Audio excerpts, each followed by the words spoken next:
பல்கலைக்கழகங்களில் ஏராளமான துணைவேந்தர்கள். அதை விடுங்க, அப்புறம் பேசலாம் வாங்க. அதை விடுங்க, அப்புறம் பேசலாம் வாங்க. இல்லை, அதை பொறுத்த மட்டும் அவர் காங்கிரஸ் கட்சியினுடைய நிலையும் இதே தான், திமுக தாவேகாவுடைய அரசினுடைய நிலையும் இதுதான். எங்களை பொறுத்த மட்டும் இந்த காமராஜர் அவர்களுடைய 124வது பிறந்த தின விழாவை தமிழக காங்கிரஸ் கமிட்டியினுடைய தலைவர், வணக்கத்திற்குரிய நாடாளுமன்ற உறுப்பினர் திரு மாணிக்கம் தாகூர் அவர்கள் தலைமையிலே விருதுநகரில் மிக சிறப்பாக கொண்டாடப்பட்டு வருகிறது. மாண்புமிகு நாடாளுமன்ற உறுப்பினர் அவர்கள் பல பொறுப்புகளை காங்கிரஸ் கட்சியிலே வகித்தாலும் கூட பல முறை, பல ஆண்டுகள், பல தமிழக காங்கிரஸ் கமிட்டியினுடைய தலைவர் பொறுப்பு தனக்கு வந்த பொழுதும் கூட அவர் எனக்கு வேண்டாம் என்று தவிர்த்து வந்தார். ஆனால் இன்று மாண்புமிகு தலைவர் அவர்கள் தலைமை பொறுப்பை ஏற்ற பொழுது தமிழகமே, காங்கிரஸ் பேரியக்கமே தலை நிமிர்ந்து நிற்கிறது.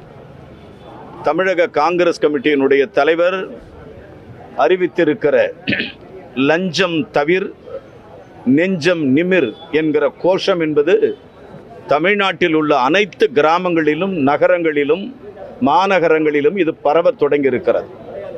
எங்களுடைய மைய நோக்கம் கடந்த 59 ஆண்டுகளில் பல துறைகளில் பல்வேறு நிலைகளில் ஊழல் செய்த அரசியல் தலைவர்களெல்லாம் இப்பொழுது அச்சம் கொள்ளுகிறார்கள்.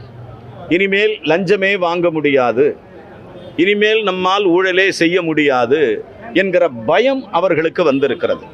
அந்த பயம் அவர்களுக்கு வந்ததற்கு காரணம் மாண்புமிகு தமிழக முதலமைச்சர் திரு சி. ஜோசப் விஜய் சார் அவர்களும் அகில இந்திய காங்கிரஸ் கட்சியினுடைய பாராளுமன்ற எதிர்க்கட்சி தலைவர் ராகுல் காந்தி அவர்களும் இருவரும் இணைந்து ஒரு லட்சிய பாதையை தேர்ந்தெடுத்திருக்கிறார்கள்.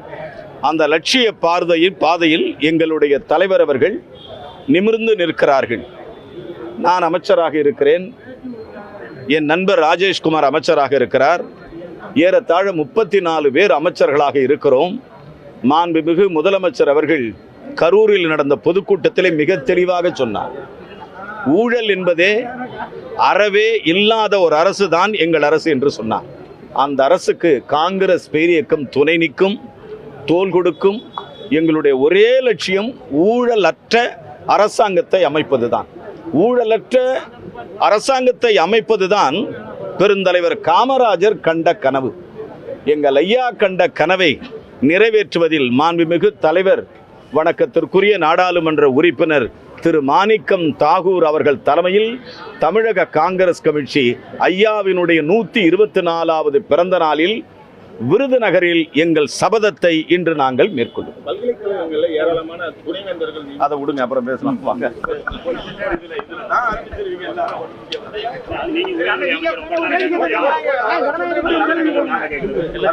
கம்யூனிஸ்ட் கட்சி என்ன சொல்றாங்கன்னா, ஜனநாயக சக்தியோட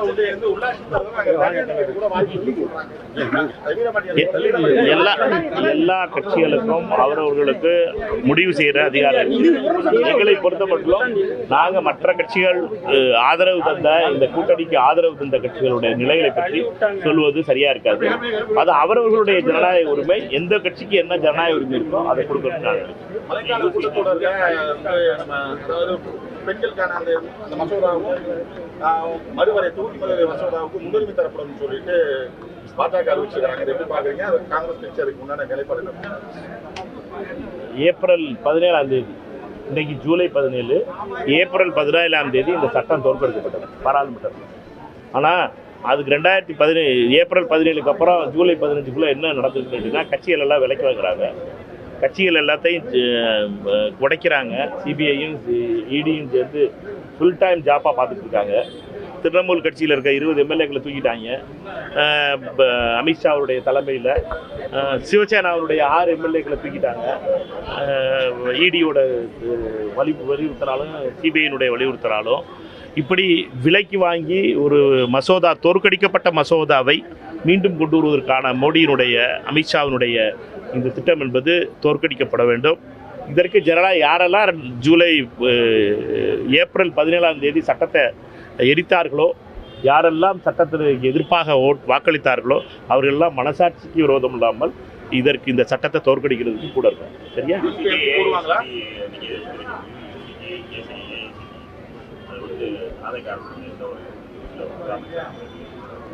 இல்லை, அதை பொறுத்த மட்டும் அவர் காங்கிரஸ் கட்சியினுடைய நிலையும் இதே தான், திமுக தாவேகாவினுடைய அரசினுடைய நிலையும் இதுதான். எங்களை பொறுத்த மட்டும் இந்த பாராளுமன்றத்தில் அந்த சட்டத்துக்கு எதிர்ப்பாக வாக்களிப்போம், எதிர்த்து போராடுவோம். எங்களை பொறுத்த மட்டும் இது மாநிலங்களுடைய அதிகாரங்களை பிடுங்குவதற்கான சதி. உயர்கல்வியிலே மிகப்பெரிய அளவிலே பாஜக RSS தலையிட விரும்புகிறது. அதை நிறுத்துவதற்காக இந்த இருக்கின்ற சட்டங்கள் எல்லாத்தையும் மாற்றணும்னு நினச்சி புது சட்டத்தை 2025 கொண்டு வந்தாங்க. அந்த சட்டத்தை எதிர்த்து நாங்கள் தெளிவாக எங்களுடைய நிலை இருக்கிறது. காங்கிரஸ் கட்சியை பொறுத்த மட்டும் மிக தெளிவான இல்லை. இந்தியா கூட்டணியுடைய எல்லா தலைவர்களும் இருக்கோம். தாவேகாவை பொறுத்த மட்டும் நாடாளுமன்ற உறுப்பினர்கள் இல்லை. அதனால் தாவேகாவை பொறுத்த மட்டும் அவர்களுடைய நிலையும் எங்களுடைய நிலையை ஒட்டி தான் இருக்குது. அதில் எந்த சந்தேகமும் இல்லை. சரியா?